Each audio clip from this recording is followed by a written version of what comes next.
আসসালামু আলাইকুম। স্বাগত জানাচ্ছি আজকের অডিও বুক পরার্থপরতার অর্থনীতির প্রথম পর্বে। বইটির লেখক প্রথিতযশা অর্থনীতিবিদ এবং আমলা আকবর আলী খান। শুরুতেই আকবর আলী খান সম্পর্কে কিছু কথা না বললেই নয়। আকবর আলী খান 1967 সালে পাকিস্তান সিভিল সার্ভিসে যোগ দেন।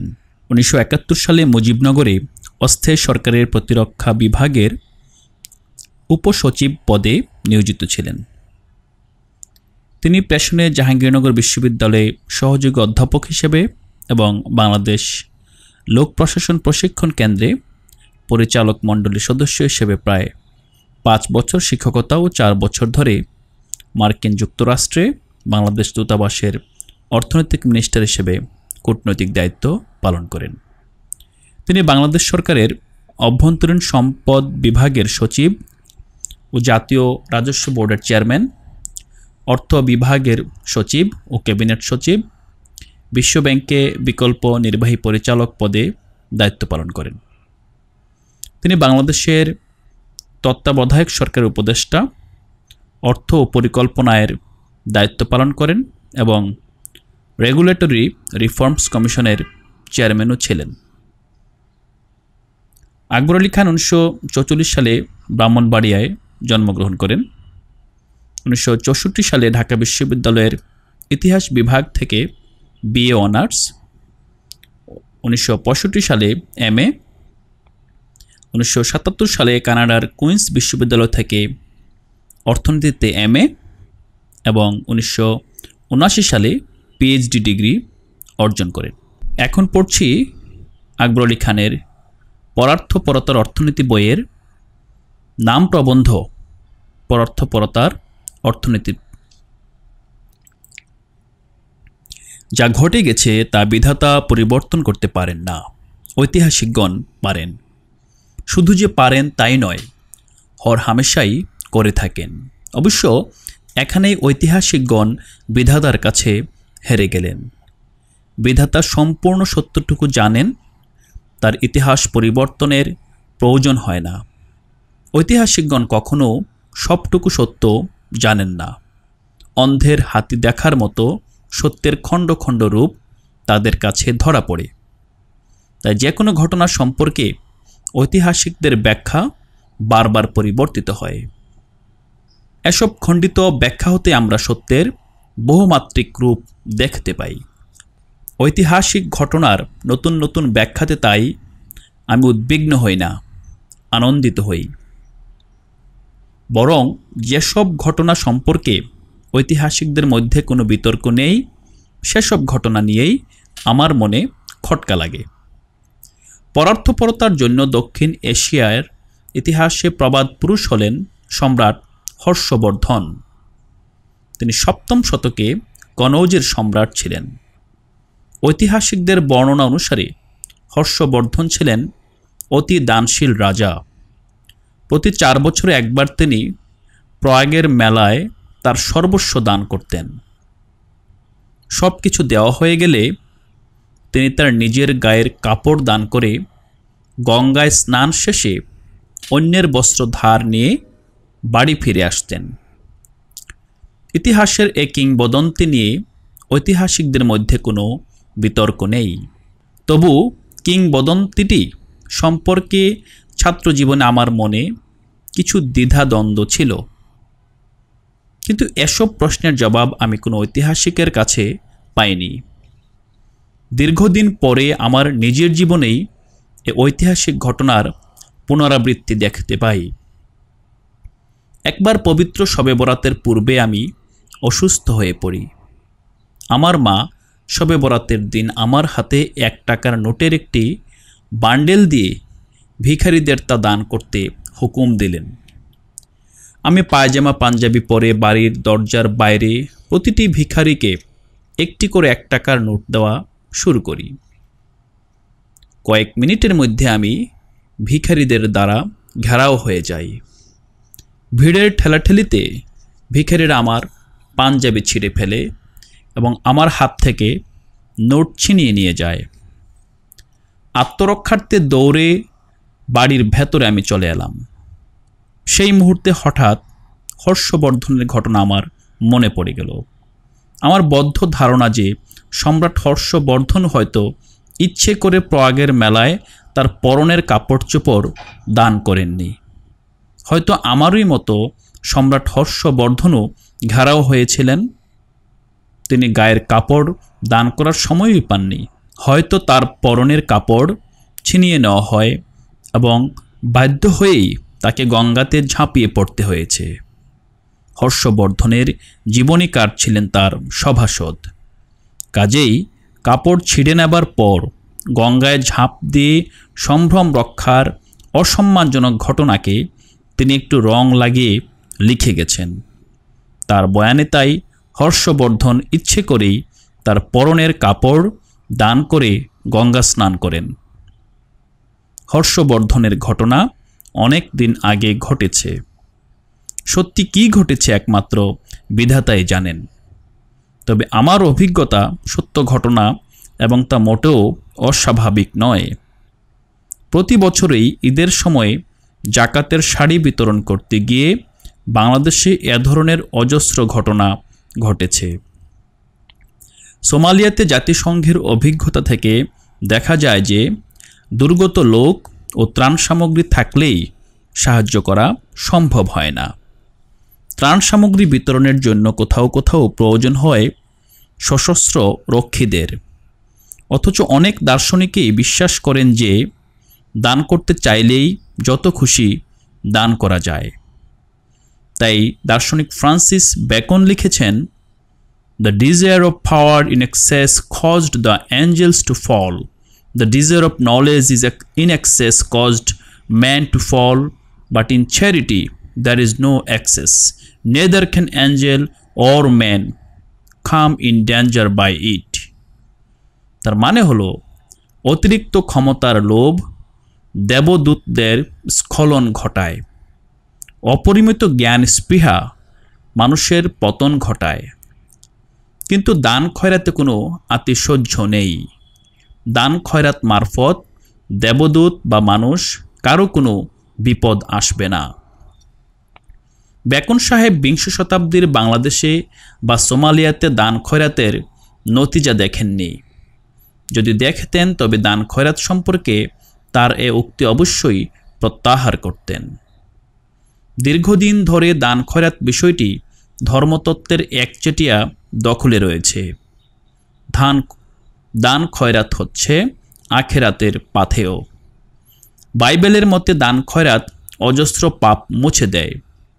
পবিত্র কোরআনে দান খয়রাতকে বীজ বপনের সাথে তুলনা করা হয়েছে। বলা হয়েছে যে একটি ভুট্টার বীজ হতে জন্ম নেয় 7টি শীষ, আর প্রতিটি শীষে শত শত দানা ধরে। তেমনি ছোট্ট একটি দানের বরকত অনেক। সমাজবিজ্ঞান ইহকাল নিয়ে ব্যস্ত, পরকাল সমাজবিজ্ঞানের চিরাচরিত গণ্ডির বাইরে। যে মূল্যবোধের উপর অর্থনীতি প্রতিষ্ঠিত তা দান খয়রাতের অনুকূল নয়। দান খয়রাতের জন্য প্রয়োজন স্বার্থহীন ব্যক্তি। অর্থনীতির পূর্বানুমান বা অ্যাজাম্পশন হচ্ছে সকল মানুষই স্বার্থপর। প্রকৃতপক্ষে ব্যক্তি স্বার্থই পুঁজিবাদী ব্যবস্থা চালু রেখেছে। অর্থনীতির জনক অ্যাডাম স্মিথের ভাষায়, "It is not from the benevolence of the butcher, the brewer or the baker that we expect our dinner, but from the regard of their own interest. We address ourselves not to their humanity but to their self-love, and never talk to them of our necessities but of their advantage."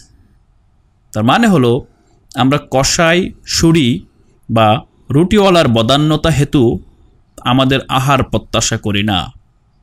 তারা তাদের স্বার্থেই খাদ্য সরবরাহ করে।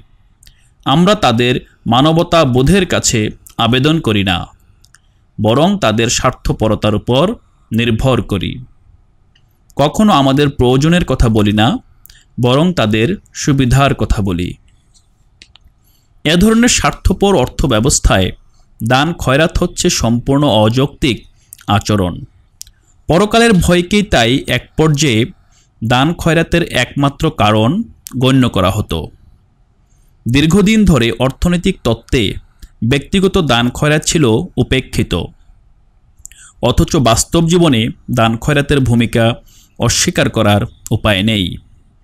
বন্ধু বান্ধব, পাড়াপড়শি ও আত্মীয় স্বজনকে বছরে কত দান খয়রাত করা হয় তার কোনো হিসাব পাওয়া যায় না।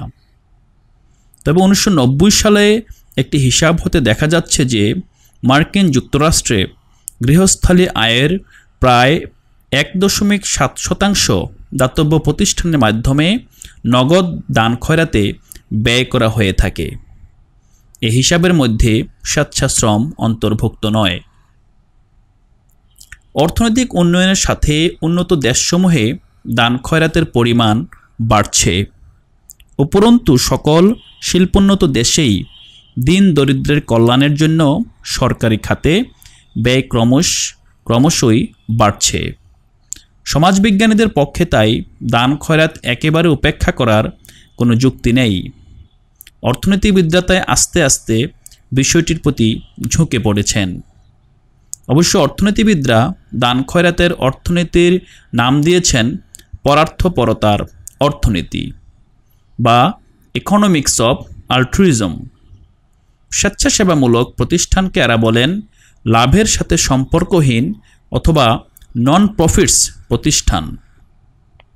1996 সালে প্রকাশিত একটি সমীক্ষায় দেখা যায় যে দান খয়রাত সম্পর্কে সম্প্রতি সমাজবিজ্ঞানীরা 27টি গ্রন্থ ও 77টি গবেষণামূলক নিবন্ধ প্রকাশ করেছে। পরার্থপরতা শুধু মানুষের মধ্যে সীমাবদ্ধ নয়, জীবজন্তুর জগতেও এ ধরনের স্পৃহা দেখা যায়। জীববিজ্ঞানের দৃষ্টিকোণ থেকে পরার্থপরতা হল সে ধরনের আচরণ যা পালন করতে গিয়ে সমাজের একজন সদস্য ত্যাগের অথবা ঝুঁকির বিনিময়ে অন্যদের উপকৃত করে। Behavior that benefits others at some cost or risk to oneself. আপাতদৃষ্টিতে স্বার্থপরতা ও পরার্থপরতা পরস্পর বিরোধী প্রবণতা। অর্থনীতির জনক অ্যাডাম স্মিথ মানুষের মধ্যে উভয় ধরনের স্পৃহাই লক্ষ্য করেছেন। 1959 সালে প্রকাশিত তার প্রথম বই the theory of moral sentiments গ্রন্থে অ্যাডাম স্মিথ একে অপরের ভালো করার স্পৃহাকে মানুষের সামাজিক আচরণের ভিত্তি হিসাবে বর্ণনা করেছেন। 1776 সালে প্রকাশিত ওয়েলথ অফ নেশনস গ্রন্থে অ্যাডাম স্মিথের মূল বক্তব্য হলো এই যে মানুষ স্বার্থপর এবং বাজারে অদৃশ্য হাতের মাধ্যমে এ স্বার্থপরতা চরিতার্থ হয়। মানুষ একই সাথে কিভাবে স্বার্থপর ও পরার্থপর হয় সে সম্পর্কে অ্যাডাম স্মিথ কোনো ব্যাখ্যা দেননি। অর্থনৈতিক চিন্তার ইতিহাসে মানুষের মধ্যে এই দুই আপাত বিরোধী প্রবণতার উপস্থিতি অ্যাডাম স্মিথ সমস্যা নামে পরিচিত। অ্যাডাম স্মিথ এ সমস্যার সমাধান না করলেও সমকালীন ইংরেজ দার্শনিক ডেভিড হিউম স্বতন্ত্রভাবে এর ব্যাখ্যা দিয়েছেন। হিউমের মতে মানুষ নিজেকেও ভালোবাসে অর্থাৎ স্বার্থপর ও শত্রু ছাড়া অন্যদেরও ভালোবাসে অর্থাৎ পরার্থপর। কিন্তু এই ভালোবাসার নিবিড়তা নির্ভর করে সামাজিক দূরত্বের উপর, সোশ্যাল ডিস্ট্যান্সের উপর। সামাজিকভাবে যে যত কাছে থাকে মানুষ তাকে তত ভালোবাসে। সামাজিক দূরত্ব যত বাড়ে ভালোবাসার নিবিড়তা তত কমে।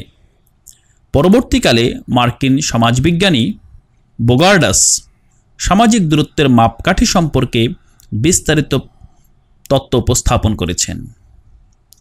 পরার্থপরতার অর্থনীতিতে 3টি মৌল প্রশ্ন উত্থাপিত হয়েছে। প্রথম প্রশ্ন হল কারা এবং কেন দান খয়রাত করেন। দ্বিতীয়ত কী ধরনের দান খয়রাত সবচেয়ে উপকারী। সর্বশেষ প্রশ্ন হল দান খয়রাত সামগ্রিকভাবে অর্থনীতির জন্য কতটুকু কল্যাণকর। প্রথম প্রশ্নটি দাতব্য প্রতিষ্ঠানসমূহের জন্য অত্যন্ত গুরুত্বপূর্ণ। দাতারা কী কারণে দান করে তা জানতে পারলে দাতব্য প্রতিষ্ঠানসমূহ দাতাদের কাছ থেকে চাঁদা আদায়ে অধিকতর সাফল্য অর্জন করতে পারে। বর্তমানে যে গবেষণা চলছে তাতে 3 ধরনের মতবাদ দেখা যাচ্ছে। প্রথমত, কোনো অর্থনীতিবিদ মনে করেন যে পরার্থপরতা হচ্ছে এক ধরনের স্বার্থপর কাজ। বিশেষ করে আত্মীয় স্বজনদের সাহায্য করার পেছনে থাকে বংশানুগত সম্পর্কিতদের রক্ষার জন্য জৈব তাড়না। তবে এ ধরনের সামাজিক জৈববিজ্ঞান অনাত্মীয়দের দান খয়রাতের কারণ ব্যাখ্যা করতে পারে না। কোনো অর্থনীতিবিদ মনে করেন যে দান খয়রাতের পেছনে দাতার মনস্তাত্ত্বিক কারণ থাকে। কোনো দাতা তাদের মর্জি মাফিক পথে দান গ্রহীতাদের চালাতে চান। যেমন কোনো দাতা হয়তো দান গ্রহীতাদের মাদকাসক্তি নিরুৎসাহিত করতে চান, তাই তিনি মাদকাসক্তি বিরোধী প্রতিষ্ঠানে চাঁদা দেন। কেউ আবার দান গ্রহীতাদের কল্যাণে আনন্দ লাভ করেন। আবার অনেকে দান করেন এই ভেবে যে অন্যরা যখন দান করছে তখন নিশ্চয়ই তাতে কোনো না কোনো ফায়দা রয়েছে।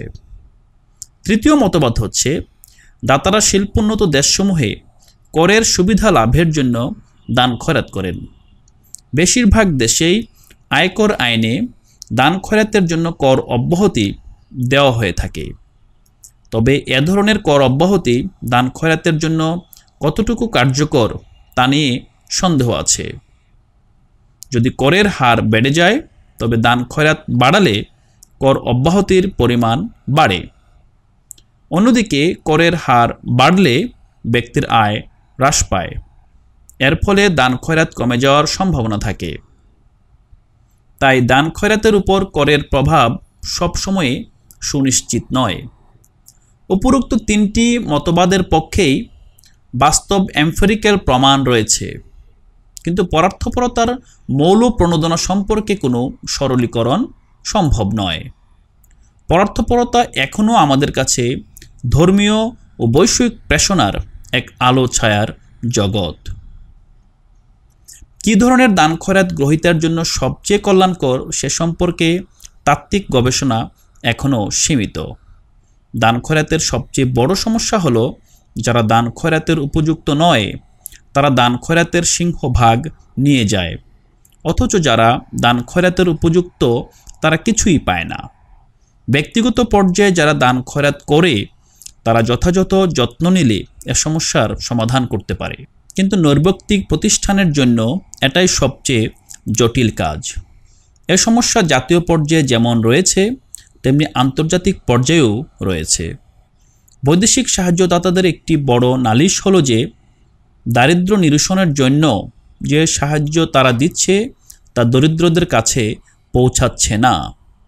উন্নত দেশসমূহে বৈদেশিক সাহায্যের সমালোচনা তাই বলে থাকেন যে বৈদেশিক সাহায্যের জন্য প্রদত্ত উন্নত দেশের গরিব করদাতাদের অর্থ দরিদ্র দেশের বড়লোকেরা তসরুফ করছে। দান খয়রাতের জন্য সর্বাগ্রে প্রয়োজন এমন ব্যবস্থা যাতে সাহায্য উপযুক্ত লোকদের কাছে পৌঁছায়। ত্রাণ সামগ্রীর আত্মসাৎ দুভাবে হ্রাস করা যেতে পারে। প্রথমত, প্রশাসনিক ব্যবস্থার মাধ্যমে যারা ত্রাণ সামগ্রী পাওয়ার উপযুক্ত নয় তাদের চিহ্নিত করতে হবে এবং অনুপযুক্ত ব্যক্তিরা যাতে ত্রাণ সামগ্রী না পায় তা নিশ্চিত করতে হবে। কিন্তু এক্ষেত্রে সম্ভাব্য দান গ্রহীতাদের সম্পর্কে সঠিক তথ্য প্রয়োজন। বাইরের কোনো প্রশাসনের পক্ষে এ ধরনের তথ্য সংগ্রহ ব্যয়বহুল। বাইরের প্রশাসনকে তথ্য সংগ্রহের জন্য স্থানীয় মাতব্বরদের উপর নির্ভর করতে হয়। স্থানীয় মাতব্বররা ইচ্ছে করে ত্রাণ সামগ্রী তসরুফ করার চেষ্টা করে, তবে স্থানীয় মাতব্বরদের বাদ দিলে বেতনভোগী কর্মচারীদের দ্বারা প্রয়োজনীয় তথ্য সংগ্রহ সম্ভব। কিন্তু উন্নয়নশীল দেশে বেতনভোগী কর্মচারীরও কম দুর্নীতিগ্রস্ত নয়। তাই তাত্ত্বিকভাবে প্রশাসনিক ব্যবস্থায় খয়রাতি মালের তসরুফ হ্রাস করা সম্ভব হলেও বাস্তবে তা সবসময় হয়ে ওঠে না। তৃতীয়ত, গরিবদের উপকার করার জন্য সবচেয়ে কার্যকর পন্থা প্রশাসনিক ব্যবস্থা নয়। সবচেয়ে নির্ভরযোগ্য ব্যবস্থা হলো বাজারভিত্তিক সমাধান। দান খয়রাতের প্রকৃতি এমন হতে হবে যে তা গরিবদের কাজে লাগবে, অথচ তা বড়লোকদের আকৃষ্ট করবে না। অর্থনৈতিক তত্ত্ব অনুসারে 3 ধরনের দ্রব্য রয়েছে: বিলাসদ্রব্য, স্বাভাবিক দ্রব্য এবং নিকৃষ্ট দ্রব্য। বিলাসদ্রব্য শুধু বড়লোকরা ভোগ করে। লোকের আয় বাড়লে যে পণ্যের চাহিদা বাড়ে তা হলো স্বাভাবিক দ্রব্য। লোকের আয় বাড়লে যে পণ্যের চাহিদা কমে তাকে বলে নিকৃষ্ট পণ্য। নিকৃষ্ট পণ্য তাই শুধু গরিবদের ভোগে লাগে। গরিবদের আয় বেড়ে গেলে তাদের নিকৃষ্ট পণ্যের চাহিদা কমে যায়। নৈতিক দৃষ্টিকোণ থেকে বিত্তবানরা যে পণ্য ভোগ করে সেই পণ্যই দিন দরিদ্রদের দান করা উচিত। দরিদ্রদের নিকৃষ্ট পণ্য দান করা নিষ্ঠুর মনে হতে পারে, কিন্তু স্বাভাবিক পণ্য দান করলে দেখা যায় যে যারা ত্রাণ পাওয়ার উপযুক্ত নয় তারাও এ পণ্য আত্মসাতের জন্য সচেষ্ট হয়ে ওঠে। পক্ষান্তরে নিকৃষ্ট পণ্য দান করলে বিত্তবানরা এ পণ্যের জন্য গরিবদের সাথে প্রতিযোগিতা নামতে উৎসাহিত বোধ করে না। বাংলাদেশের খাদ্যশস্য সাহায্য সম্পর্কে আন্তর্জাতিক খাদ্যনীতি সংক্রান্ত গবেষণা পরিষদের ইফপ্রি সমীক্ষায় এ অনুমান সমর্থন করে। বাংলাদেশের পল্লী অঞ্চলে গম একটি নিকৃষ্ট পণ্য, তাই ত্রাণ সামগ্রী হিসেবে গম বিতরণ করলে তা গরিবদের কাছে অনেক সহজে পৌঁছায়। কিন্তু চাল একটি স্বাভাবিক পণ্য। চাল বিতরণ করলে গরিবদের চাল বিত্তবানরা আত্মসাৎ করার চেষ্টা করে। এই অভিজ্ঞতা থেকে এটাই প্রমাণিত হয় যে নিকৃষ্ট পণ্য দান করলে গরিবরা বেশি উপকৃত হয়। গরিবদের বেশি উপকার করতে চাইলে গরিবরা লাভবান হয় না। এমন পণ্য বিতরণ করতে হবে যার স্বয়ংক্রিয়ভাবে লক্ষ্য গোষ্ঠীতে পৌঁছার প্রবণতা রয়েছে। লেডিজ শু কিংবা বাটার অয়েল ত্রাণ সামগ্রী হিসেবে দিলে তা গরিবদের কাছে পৌঁছবে না, তা বিত্তবানরা আত্মসাৎ করবে। নগদ টাকা দিলে তসরুফের পরিমাণ আরও বাড়বে। নগদ অর্থের চেয়ে স্বাভাবিক পণ্য সাহায্য দিলে গরিবদের জন্য অধিকতর উপযোগী, তার চেয়েও বেশি উপযোগী হলো নিকৃষ্ট পণ্য দান। ত্রাণের ক্ষেত্রে যা প্রযোজ্য, ভর্তুকির ক্ষেত্রেও তা সত্য। কয়েকটি উদাহরণ দেওয়া যেতে পারে। প্রথমত, কৃষি পণ্যের ক্ষেত্রে দেখা গেছে যে যেখানে কৃষি পণ্যের সুদের হার কম সেখানে ঋণ গরিবদের কাছে পৌঁছে না। এ ধরনের ঋণের সিংহভাগ আত্মসাৎ করে বড় লোকেরা। যেসব ঋণে সুদের হার বেশি সেখানে বিত্তবানেরা ভিড় জমায় না। বাংলাদেশের অভিজ্ঞতায় দেখা যায় যে সরকারি ব্যাংক কর্তৃক সহজ শর্তে প্রদত্ত ঋণ আদায় হয় না, কিন্তু বেসরকারি সংস্থা কর্তৃক উচ্চ সুদের ঋণ ঠিকই পরিশোধিত হয়। গরিব লোকরা আইন কানুনকে ভয় পায়, তারা ঋণ পরিশোধ করে। বিত্তবানরা জানে তাদের 7 খুন মাফ, তারা ঋণ পরিশোধ করে না। ভর্তুকি দিলে বেশিরভাগ ক্ষেত্রে দেখা যায় যে তা গরিবদের ভোগে না লেগে ধনীদের আরও ধনী করে তোলে। কোনো সরকারের পক্ষেই ভর্তুকির জন্য অঢেল সম্পদ বরাদ্দ করা সম্ভব হয় না। সীমিত ভর্তুকির জন্য তাই বিত্তবান গরিবদের মধ্যে প্রতিযোগিতা দেখা যায়। এ প্রতিযোগিতায় গরিবরা টিকে থাকতে পারে না। তাই গরিবদের জন্য উচ্চহারে ভর্তুকি দিতে গিয়ে গরিবদের অপকার করার সম্ভাবনা রয়েছে। সম্প্রতি বাংলাদেশে একটি রাজনৈতিক দল জনপ্রিয়তা অর্জনের জন্য ভর্তুকি বাড়িয়ে সারের দাম কমায়। আন্তর্জাতিক বাজারে সারের দাম বাড়ার ফলে প্রচুর সার প্রতিবেশী দেশে চোরাচালান হয়ে যায়। ফলে দেশে সার সংকট দেখা দেয়। সারের জন্য কৃষকদের রক্তাক্ত আন্দোলন রাজনৈতিক দলটির জন্য নির্বাচনে একটি বড় বোঝা হয়ে দাঁড়ায়। গরিব চাষিরা সাহায্য চায় না। ন্যায্য মূল্যে প্রয়োজনীয় উপকরণ যথাসময়ে পেলেই তারা খুশি। গরিবরা অল্পেই তুষ্ট হয়। বড়লোকেদের মতো তাদের ক্ষুধা সর্বগ্রাসী নয়।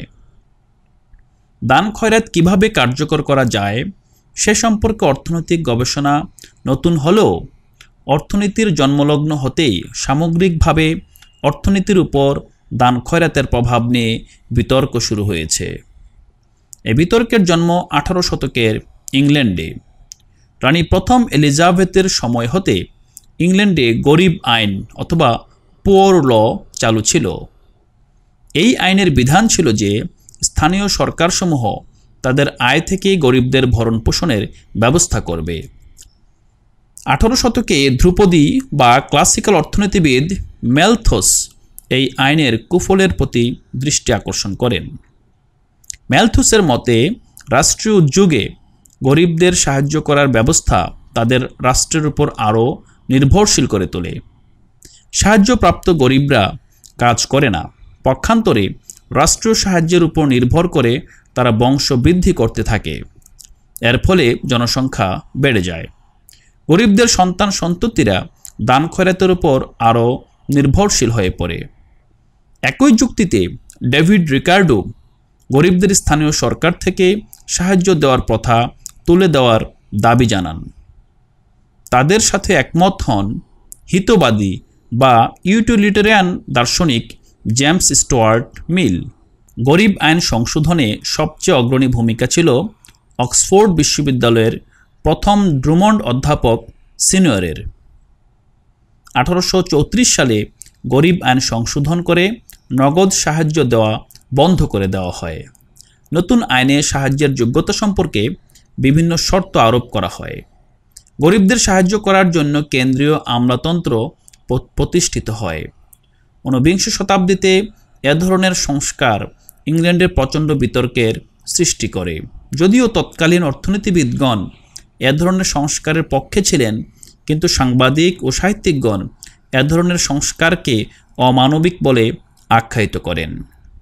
দরিদ্র আইন সংস্কারের বিপক্ষে ছিলেন লন্ডনের টাইমস পত্রিকা এবং বিখ্যাত ঔপন্যাসিক চার্লস ডিকেন্স। শেষ পর্যন্ত এ লড়াইয়ে প্রথম পর্যায়ে অর্থনীতিবিদগণই জয়যুক্ত হয়। অবশ্য ধ্রুপদী অর্থনীতিবিদগণের এ বিজয় ছিল ক্ষণস্থায়ী। 19 শতাব্দীর শেষ দিকে আবার নতুন করে গরিবদের সাহায্য করার জন্য রাষ্ট্রীয় উদ্যোগ শুরু হয়। এ উদ্যোগ অবশ্য অগ্নিগর্ভ সমাজতান্ত্রিক নেতাদের কাছ থেকে আসেনি, বরং বাস্তববাদী রক্ষণশীল নেতারা ছিলেন এ ধারার সারথি।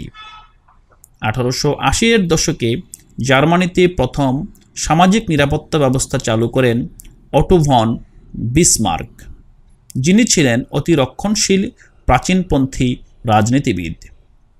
শ্রমিকদের জন্য দুর্ঘটনা, অসুস্থতা ও বার্ধক্যের ক্ষেত্রে রাষ্ট্রীয় উদ্যোগে বীমার ব্যবস্থা তিনি প্রথম প্রচলন করেন। 20 শতকের প্রথম দিকে যুক্তরাজ্যে সামাজিক নিরাপত্তা প্রতিষ্ঠাতে নেতৃত্ব দেন রক্ষণশীল নেতা উইনস্টন চার্চিল। ক্রমে এ ধরনের সামাজিক নিরাপত্তা ব্যবস্থা যুক্তরাষ্ট্রসহ পৃথিবীর বিভিন্ন দেশে ছড়িয়ে পড়েছে। সামাজিক নিরাপত্তার জাল হয়েছে আরও বেশি সম্প্রসারিত। সামাজিক নিরাপত্তা ব্যবস্থার পুরোধা বনচক্ষু ও অনলবর্ষী বামপন্থীরা ছিল না। ঠান্ডা মাথায় প্রতিবিপ্লবী ব্যবস্থার এ জাল বিছিয়েছিলেন বিসমার্ক আর চার্চিলের মতো অতি দক্ষিণপন্থী নেতারা। সামাজিক নিরাপত্তার বিতর্কে রাজনৈতিক আবেগের কাছে অর্থনৈতিক যুক্তি হেরে যায়, কিন্তু এতে বাস্তবতার কোনো পরিবর্তন হয়নি। 19 শতাব্দীর ধ্রুপদী অর্থনীতিবিদগণ গরিবদের সাহায্যের কুফল সম্পর্কে যে আশঙ্কা প্রকাশ করেছিলেন তা আজও সত্য। সরকারের কাছ থেকে সাহায্য পেলে দরিদ্ররা চাকরি খোঁজার চেষ্টা ছেড়ে দেয়। ক্রমবর্ধিষ্ণু জনগোষ্ঠী সরকারি খয়রাতের উপর নির্ভরশীল হয়ে পড়ে। সরকারি খয়রাত ব্যবস্থায় দেখা দেয় নানা দুর্নীতি। একদিকে অযোগ্য আমলাতন্ত্র দিন দিন স্ফীত হতে থাকে, অন্যদিকে সামাজিক নিরাপত্তার কর্মসূচিকে অপব্যবহার করে অনেকে বিলাসবহুল জীবনযাপন করে। মার্কিন যুক্তরাষ্ট্রে দুঃখ করে বলা হয়, সামাজিক নিরাপত্তার জন্য উঁচু হারে আরোপিত করের ফলে যেসব গরিব লোক কাজ করে হালাল জীবিকা অর্জনের চেষ্টা করে তাদের গ্রাসাচ্ছাদনেই শক্ত হয়ে পড়ে, আর যারা কাজ না করে সরকারি সাহায্যের উপর নির্ভরশীল তারা ঢাউস ক্যাডিলাক গাড়িতে ঘুরে বেড়ায়। সামাজিক নিরাপত্তার সবচেয়ে বড় সমস্যা হলো আর্থিক। এর ব্যয় ক্রমেই বাড়ছে। যতই ব্যয় বাড়বে ততই সরকারের কর বাড়াতে হবে। কর বাড়লে যারা কাজ করে তাদের আয় কমতে থাকবে। তাই যারা কাজ করে তাদের কর্মস্পৃহা কমে যাবে। সামগ্রিকভাবে অর্থনীতিতে উৎপাদনশীলতা হ্রাস পাবে, অর্থনৈতিক প্রবৃদ্ধির হার কমে যাবে। তাই সামাজিক নিরাপত্তার জন্য নতুন সম্পদের যোগান দেওয়া সম্ভব হবে না।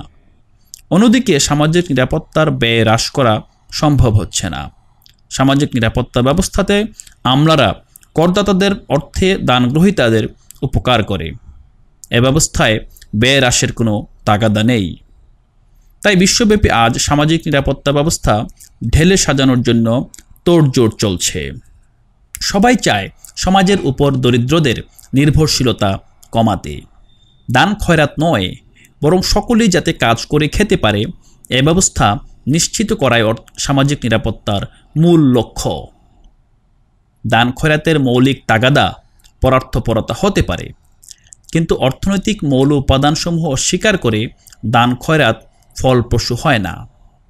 গরিবের ভালো করার ইচ্ছাই যথেষ্ট নয়, এমনভাবে ভালো করতে হবে যাতে গরিবরা উপকৃত হয়।